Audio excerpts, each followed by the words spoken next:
میرا مفتی حسان صاحب سے یہ سوال عرض ہے کہ سجدے کی حالت میں اگر کسی کی پاؤں کی 3 انگلیوں کے پیٹ نہ لگیں، صرف انگلیاں ٹچ ہوں، تو کیا اس کا سجدہ ہو جائے گا؟ جی مفتی صاحب، نہ لگیں، اب انگلیاں ٹچ ہوئیں لیکن اس کے پیر موڑ کے جو ہوتے ہیں وہ قبلہ رو نہیں ہوئے، موڑ کے اس نے سیدھے نہیں کیے، تو پھر اس صورت میں تو اس کی نماز واجب الادا ہوگی. یعنی ایک انگلی کا موڑنا 10 انگلیوں میں سے یہ تو فرض ہے، لازمی ہے. اگر ایسا نہیں کیا تو سرے سے نماز ہی نہیں ہوگی کہ حقیقتاً سجدہ ہی ادا نہ ہو سکا. اور اگر دونوں پاؤں کی اکثر انگلیاں، جس کو آپ کہہ لیں کہ دونوں میں 3 انگلیاں، یہ مڑ کر اگر قبلہ رو نہ ہوئی تو پھر اس صورت میں نماز واجب الادا ہوگی، دوبارہ پڑھنا ہوگی. اور 5 انگلیاں یعنی 10 کی 10 انگلیاں یہ مڑ کر قبلہ رو ہو جائیں، یہ سنت مبارکہ ہے. اب جو آپ نے بیان کیا اس کے مطابق تو یہ جواب ہو گیا، لیکن اب اس کی انگلیاں کیوں نہیں مڑتی یہ آپ بتائیں گے. صحیح. بعض اوقات کوئی مریض ہوتا ہے، یعنی اس کی انگلیوں کے اندر اتنی جان ہی نہیں ہے کہ وہ موڑ کی قبلہ رو کر لے، تکلیفیں ہوتی ہیں، بوڑھے ہوتے ہیں اور سخت ہوتی ہے اس وقت بھی. جی، یعنی بوڑھے ہوتے ہیں یا بعض اوقات آپریشن ہوتا ہے، مرض ہوتا ہے جس کی وجہ سے بندہ قبلہ رو انگلیاں نہیں کر سکتا. لیکن یہ ظاہر ہے کہ کسی مفتی اسلام سے پوچھ کر ہی یہ کہیں گے کہ ان کے لیے حکم یہ نہیں ہے.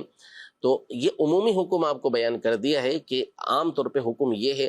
باقی کوئی اور صورت سامنے ہے تو وہ کسی مفتی صاحب کو بیان کریں، اس کی روشنی میں پھر وہ جواب دے سکیں گے. اچھا، جیسے انہوں نے کہا کہ انگلیاں لگتی ہیں اور اس کا پیٹ نہیں لگتا، صحیح ہے. بعض تو کہتے ہیں کنارہ لگا اور بعض کہتے ہیں کہ انگلیاں لگی، تو یہ پیٹ کے بھی تھوڑی ہے، اور یہ جو صورت شمار نہیں ہوگی جو آپ کر کے دکھا رہے ہیں، کر کے دکھا. یہ دیکھیں، یہ مثال کے طور پر یہ ہماری انگلیاں ہیں پاؤں کی، ٹھیک ہے نا. جی جی.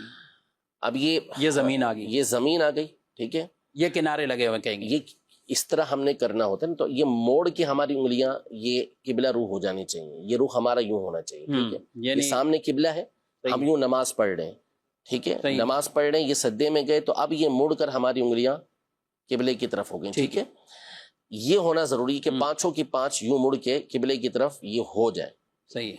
اب 2 صورتیں اور ہوتی ہیں عام طور پہ. ایک تو اس میں بعض تو بہت مڑ جاتی ہیں اور بعض کے مڑنے میں یعنی یہ جو اگر جوڑ ہوتا ہے یہ یہاں تک ہے. اس میں کہیں میں عرض کر رہا ہوں، پہلے دیکھیں یہ ہوتی ہے صورت یہ والی کہ یوں جو انگلیاں ہوتی ہیں ایک تو یوں کر لی جاتی ہیں، یہ دیکھیں موڑی ہے، یعنی پیچھے کی طرف موڑی ہیں لیکن پیچھے کی طرف موڑ لی، یہ شمار نہیں ہوگی، یہ شمار نہیں ہوگی. اور بعض یوں کر لیتے ہیں. صحیح ہے. یہ 5 کی 5 انگلیاں ان کی اس طریقے سے یہ لگی ہوئی ہوتی ہیں، مڑتی نہیں ہیں، سیدھی ہوتی ہیں، ٹھیک ہے. یہ بھی غلط ہے. یہ دونوں صورتیں غلط ہیں. اس طریقے سے سجدہ ادا نہیں ہوگا. اور بعض یوں بالکل معمولی سے یوں کر لیتے ہیں تو یہ بھی نہیں، بلکہ موڑ کے سیدھا آپ کا یہ قبلے کی طرف رخ ہونا چاہیے. اس سے پھر آپ کی جو سجدہ ہے اس کا فرض، واجب اور سنت یہ ادا ہوگا. پھر اس میں اور بھی بعض اوقات صورتیں ہوتی ہیں کہ 4 انگلیاں تو عام طور پہ موڑ لیتے ہیں، موڑنے والے بھی 4 انگلیاں موڑ لیتے ہیں. یہ جو چھوٹی انگلی ہوتی ہے نا آخری والی، اس کو یہ بعض اوقات نہیں مڑتی، بڑے بڑوں سے نہیں مڑتی، واجب ادا ہو جاتا ہے. واجب ادا ہو جاتا ہے. اس کی وجہ بھی یہ ہوتی ہے کہ اصل میں بعض اوقات یہ انگلی توجہ میں نہیں رہ رہی، توجہ میں بھی رہتی اور چھوٹی بھی ہوتی ہے. یعنی اس کو موڑنے کے لیے آپ کو خصوصی توجہ چاہیے، توجہ کرنا ہوگی، پریکٹس بھی کرنا ہوگی. اور بعض کا تو ہو سکتا ہے کہ بعض کو کیا اس کو موڑیں گے تو پیر کی ضروری نہیں کہ وہ آپ کا سیدھا ہی رہے، اس کو تھوڑا سا اس کو بھی اس میں بھی لچک پیدا پریکٹس کرنا پڑے گی. جب آپ مشق کریں گے، پریکٹس کریں گے تو ہو جائے گا. کرنے سے سب کچھ ہو جاتا ہے.